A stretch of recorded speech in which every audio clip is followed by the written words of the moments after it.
You're watching Notepad. I'm your host, Ibrahim Sani. We constantly talk about digitization and how companies and businesses can come back from this pandemic by digitizing themselves. But the most important thing to note is on how you need to move about and do it. If you run a website, particularly in Malaysia, you're going to take note of one such company called Exabyte. It's quite a household name when it comes to hosting domains and trying to get your website up and running. And throughout the years, Exabyte has seen enough changes when it comes to the progression of how the digital economy is shaping up in Malaysia. They also are at the front seat when it comes to the changing landscape of how businesses adopt new challenges, particularly when it comes to embracing new change, and cuts across all the sectors in the country, including that of retail and consumer, the two big items that I think should be taking forefront and center when it comes to a post-pandemic environment. Because of that, I have the pleasure to host and invite Exabyte's founder and CEO, Siak, on the show. Hi, Siak, thanks for taking the time to speak with us.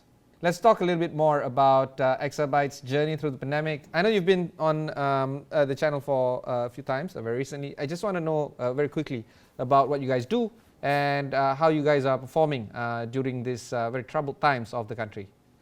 Right. So Exabyte is a 20 years old company, and we have been offering various digital and also e-commerce solutions, as well as cloud services since the day one we were founded. So we see a very interesting trends throughout the, I would say, past 1 years during the COVID and also during the pandemic. Yeah. Basically, we can see there are many more traditional business users who in the past, they don't want to really talk about digitalizations or even e-commerce, but because of the lockdown situations, the pandemic situations, they have no choice but were forced to actually find way to transform their business. And obviously, one of the proven way or proven approach is actually by digitalizing their business. So when we say digitalizing their business, it's not just limited to e-commerce. E-commerce is, of course, one of the digitalizations, but there are many other things that the business can do. For example, right, they can transform their very traditional payroll, HR, all very manual paperwork by adopting some cloud-based human resource systems. That's one way of digitalizations. Yeah, of course, moving a lot of traditional tools or assets, which in the past, they may need to go back to office to access or go back to the factory to access, but now they have to find a way to bring it online, host it on the cloud so that it can be accessible anywhere, anytime by their employees or even their customers. That's also important for us to note that the SME Association was forecasting that up to 40% of businesses is going to close shop following the pandemic, following the MCO, full lockdown. And when you look at the 1.2 million enterprises in the country, 800,000 of them in the micro SME, as well as small and medium-sized enterprises. And if it's 40% of this number at 800,000, we're looking at hundreds of thousands of businesses having to close shop, and many of them closing shop permanently. And I think with this backdrop, it becomes very important for us to talk about the way these kind of businesses can continue to survive throughout the pandemic. And you're right, getting on e-commerce is not the only solution. It is, of course, one solution. It is also important for us to talk about how enablers of businesses succeed, something like what Exabyte is doing, can actually help them to succeed. What would be some of the ideas that you can share with us when it comes to how Exabyte can help businesses continue to survive through the pandemic? Right. So one thing we realized that a lot of business struggle during the pandemic, or even like more specifically was because of the lockdown. One of the issue was they were too relies on single channel or single source of customers, which is in most cases they are traditional retail walk-in foot traffic customers, right? So when the pandemic is happening, people are more cautious. They don't want to go out, right? And even worse when lockdown has been announced, so that less people actually hanging around outside. So because of that, their foot traffic significantly reduced. And we see it's really quite bad where the business only relies on that single channel. So on the other hand, for businesses who already adopted any forms of digital or e-commerce or quickly transformed themselves since last year, early March, to create additional channel to conduct business, they will be able to survive through. and even quite a numbers of them not just able to survive through, but they also grow and also prosper during the pandemic. I think the numbers shared by the SME Association is somehow relevant because in our own case, we also saw there are some of the existing customers who actually didn't renew or continue their services due to the reason that the business is temporarily closed down or permanently closed down. But I think what is also more interesting and also more important as well as encouraging is we saw there are even more new users who traditionally didn't adopt any digital or cloud or e-commerce solutions. They were actually embark. They jump into the digital transformation journey during this past 1.5 year. They started to either adopt digital or they have moved their certain business requirements or application to the cloud, or else they will actually start exploring e-commerce. So I think this is something that we see is something positive, and definitely that's a trend.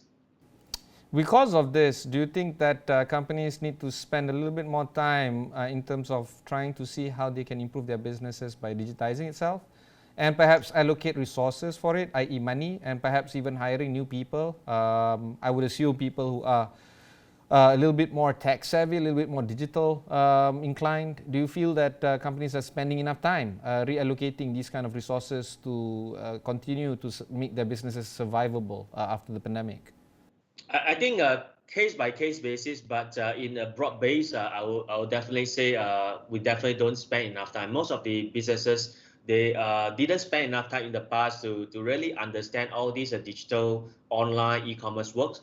And when the pandemic hit us, that's where they were really like panic and struggling, right? But even during the during this recent 1 year pandemic moment, most of them also still didn't spend or allocate sufficient resources. They're probably still struggling or distracted with many other day-to-day business challenges, right?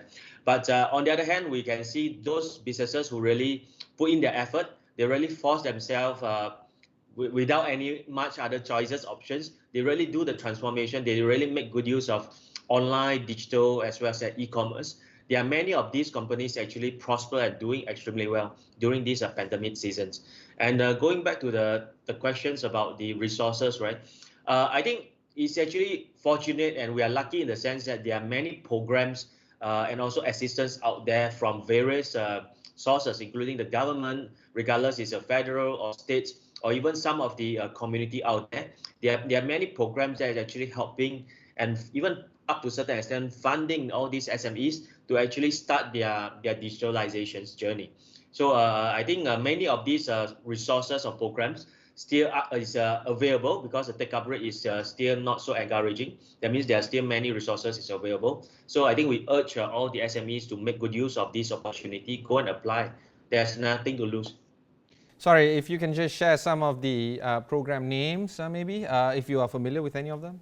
Sure. For example, under the MDEC, right, our digital agencies of the country, we have this thing called SME digitalization grants, right? So any SMEs who wanted to digitalize or transform their business using digital, they can actually apply these grants where the government will subsidize 50% or up to 5,000. It's not like really a lot of money, but I think it's more than enough for most of the SMEs to take their first steps. That's one programs available. On top of that, recently the Selangor State government as well as the Penang State government, they also respectively announced their own state level digital grants to support the local state SMEs to also adopt some of the digital solutions. And apart from that, we have this from private sector, which is also one of investor. They actually put aside a grants to help all the Bumiputra SMEs to embark the digitalizations, right? It's under Equinus, which is one of our investors as well. They provided up to 5,000 of grants for the qualified Bumi company to apply. Then at the same time, we can also apply the MDEC SME digitalization grants that I mentioned about. So together, there's 10,000 of grants for all the Bumiputra entrepreneurs out there to grab. Either they can do that use that for digital, e-commerce, or any transformation using digitals.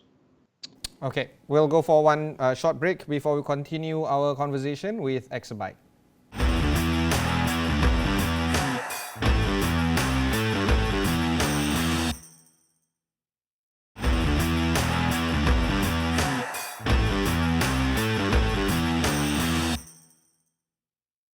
Thanks for staying on with us. I have with me the Exabyte founder and CEO, Siak, joining us on the line.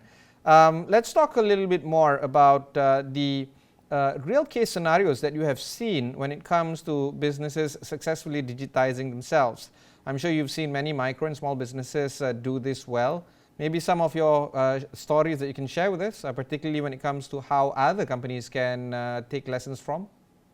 Right. So we actually have many very encouraging and very positive success case story, case success, case study to share. Right. One of our customers, Zilling Collections, they actually do they carry various of original brands, but traditionally they are very reliant on retails and all that, right? But because of pandemic, I think the lockdown further, so they start to explore e-commerce. So they actually took this our one of our programs available I just shared just now. It's called Sama Digital. So they joining the program, which is sponsored up to 80%, and that's where they start to operate and run their online e-commerce store business.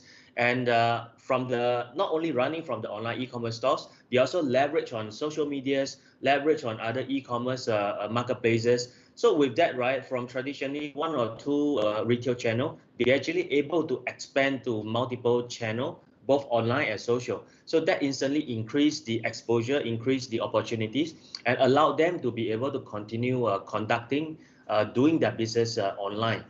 The other example we have is one of our local businesses. It's called Cool Scarf. They actually specialize in selling hijab, yeah, and they instead of like average hijab, they actually focus more on the comfort and high quality fabrics. So that is also one of their unique selling point, yeah. And again, they make good use of Sama digital programs to actually start or kickstart their digital journey, start selling through e-commerce channel, running their own online stores. And during pandemic, we can see they are doing extremely well. There's also this collaboration that you guys are doing in Penang with the Penang state government when it comes to boosting youth digitalization aspects. Can you share us a little bit more on that? Sure. One of the issue or challenges we saw is that right now there are more SMEs or businesses wanted to embark the digital transformations. But the real issue we are facing is not really about the capital resources. It's about the talents, right? We realize we don't have enough talents who are experienced in terms of e-commerce or digital or various cloud technology that is able to help all these SMEs who desperately need to transform, right? And I think definitely one of the gaps is because of we never expect this kind of digital take-up rates in the past, and hence, right, we don't produce enough, or rather say our youth or teenagers, they don't have that enough sufficient opportunities to actually practice. So seeing that gaps, right, so what we did is we partner with the various youth agency out there. Of course, one of it is our Penang State Youth Agency, to actually roll out these programs targeting all the youths that they are still in colleges or universities or even high school. So they can actually apply the various services or resources that Exabyte is offering, so that they can actually adopt or implement, practice the skill set they have learned or currently learning in college and universities by using our cloud services or our servers and all that to actually convert or practice what they learn in reality. So I think that will at least help to mitigate some of the gaps out there in the industry, right? We need more new talents, younger generations of talents who are more familiar with the digital world, so that when they available out there, when they come out from college or university out there, they already have some hands-on experience that they can help more businesses out there to actually do the transformation or do the digitalizations. The thing about Exabyte is when we started the show, we were talking about how Exabyte was at the front seat of how the country is digitizing itself over the 2 decades. And when you guys first started off, everybody equated you to, GoDaddy or something like that. And then people are saying that Exabyte has their work cut out for them. But 2 decades on, you guys are powering on through and, in fact, prospering. Do you feel that a lot has changed over the past 20 years in this country? And where do you think the trajectory is going to be like for the next 20 years to come? Yes, definitely there are a lot of things that change over 20 years. But in fact, what will really change is just the technology and also the landscape. But what didn't change is there's always the businesses are there, right? The people are there. The opportunity and challenges is always there. But different era, different times, what the businesses need will actually difference and change according to the time. So I think as a company, regardless of which industry you are in or we are in, you have to stay relevant by adopting the changes, or sometimes we rather say embracing the changes. You need to be sensitive to what the customers really need or what they want. One example, right? 20 years ago, what the business need is actually very basic: one website and few emails that they can use for their employees.